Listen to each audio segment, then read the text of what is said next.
Ako, Alan. Ano po sir? Sana magkita-kita pa tayo sa finish line. Tandaan mo.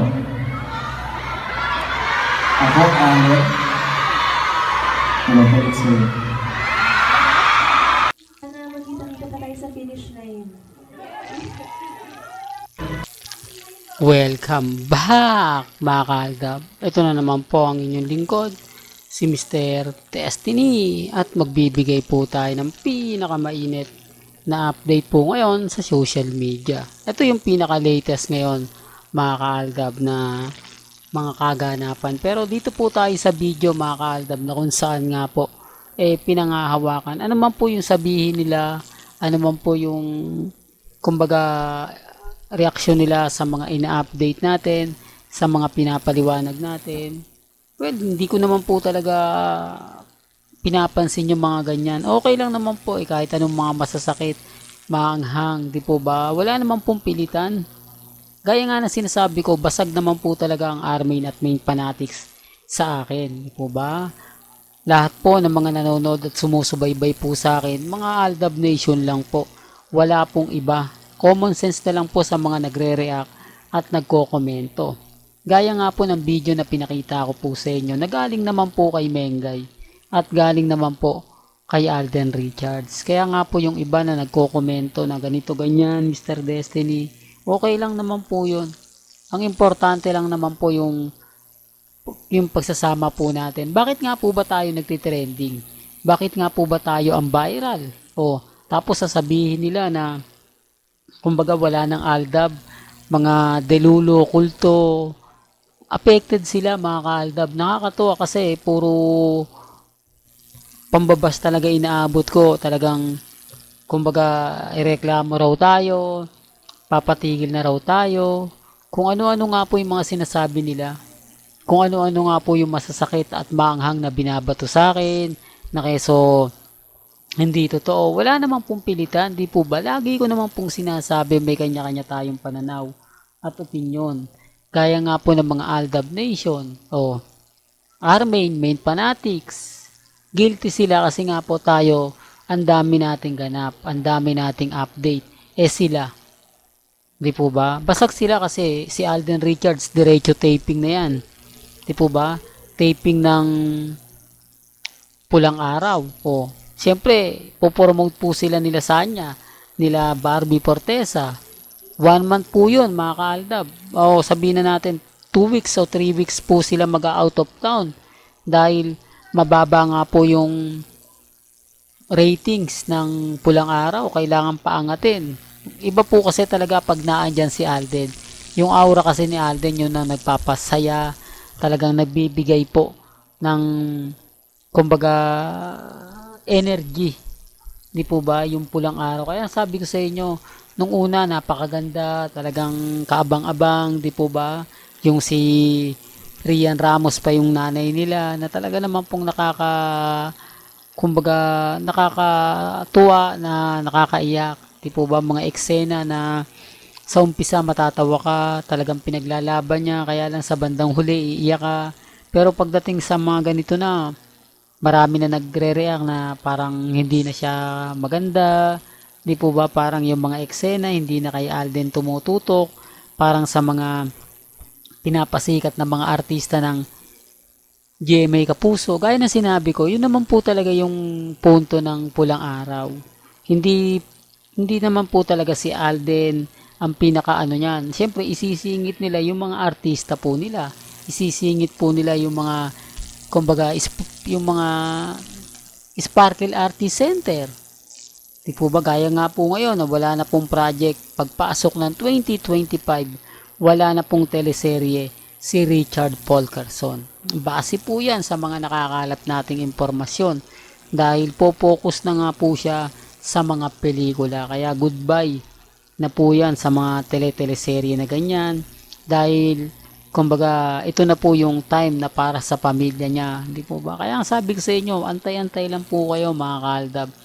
Ramdam na ramdam po natin na tayo yung wagi sa laban na to, tayo yung panalo sa labang ito. kahit po anong sabihin nila, kahit ano po yung gawin nila, hindi po tayo magpapa-apekto. Siyempre, hindi rin po tayo nagpapadala. Diba? Kaya nga po yung iba nagtatanong, Mr. Destiny, fake news ka. Lahat ng sinasabi mo, hindi totoo. Lahat ng komento mo, walang katotohanan, paasa ka lang. Yung channel mo, bagsak na. Wala pong problema at hindi po tayo magpapalit. Di po ba? Wala na raw po ako may content. Wala na raw po ako may balita.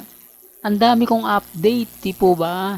Siyempre, yung iba, throwback video, gaya po nito, na at least itong video na to, mga ka-Aldab, talaga naman pong para sa Aldab Nation. Ayaw nila tong marinig, ayaw nila tong makita, ayaw nila tong mapanood.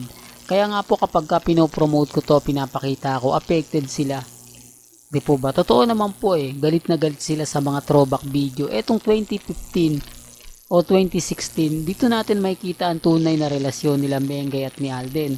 Hindi naman po talaga sila totally naghiwalay dahil hindi naman po sila umamin Di po ba? Wala naman pong aminan na nangyari at walang hiwalayan na nangyari. Real talk yan mga ka-Aldab. Tapos sasabihin nila na kumbaga mag-move on na si Alden, si Catherine. Bakit? May sinabi po ba si Catherine na sila na po ni Alden Richards? May sinabi nga po ba si Alden Richards na sila ni Catherine? Common sense na lang po mga ka-Aldab. Sa mga gigil na gigil sa channel natin, sa mga laging nangiinis, laging galit na galit, laging kuda ng kuda, na ayan si Mr. Destiny, paasa lang yan. Di po tayo nagpapaasa.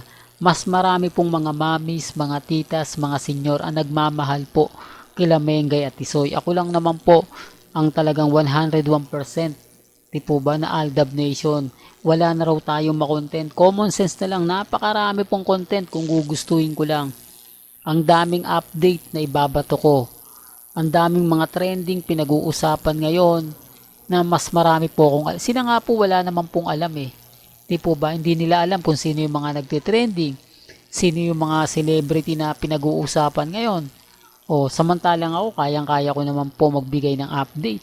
Kayang-kaya naman po natin maglabas ng mga ebidensya at resibo. Tapos kay Jorus lang kung gugustuhin ko mag-cut din, napakadali lang. Di po ba, babaliktad lang ako, magiging cut din lang ako. Babaliktad ako, magiging army ako. Kuha ko na yung simpatya nila.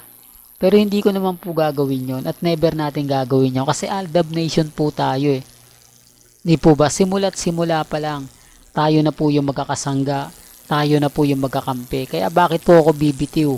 At bakit ko iiwan ang Aldab Nation?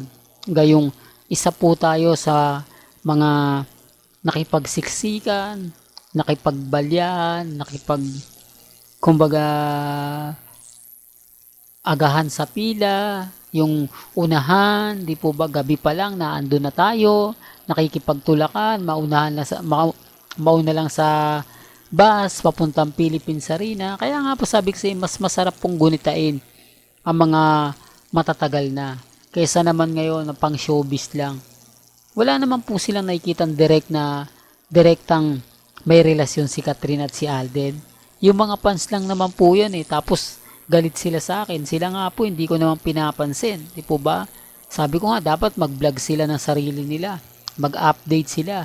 Hindi yung pupunta po sila, tapos magre-react sila. Ganyan po sila ka-bitter. Di po ba? Napakarami talagang bitter pagdating kay Mr. Destiny. Hindi po nila matanggap yung mga sinasabi ko at pinapaliwanag. Gayong alam naman po natin ang buong istorya at buong kwento. Sa ngayon, mga ka-Aldab, kampante lang po tayo. Kahit ano po yung mangyari, maganap, okay lang po yan. Kasi ako, napakarami nilang pangiinis, pangaasar, pangiinsulto, pero okay lang. Hindi naman po tayo affected po ba? Sila po yung affected sa mga ina-update ko. Well, hanggang dito na lang po ang ating latest updates. Kaya kung gusto nyo pa po ng pinaka-latest at sariwang update, abay tumutok lang po kayo dito po sa channel ni Mr. Destiny para updated po kayo sa mga latest at sa mga bagong video po na ilalabas po natin maya-maya lang. Kaya kung bago ka lang sa channel na to at isa kang true-blooded Aldab Nation na nagmamahal kina Mengay at Tisoy, tama po ang channel na pinuntahan mo, kaya consider na po kitang bagong subscriber. At huwag mong kalimutang i-share ang mga video po natin sa mga mami, sa mga titas, at sa mga senyor. Hanggang sa muli, salamat po sa panonood at pakikinig.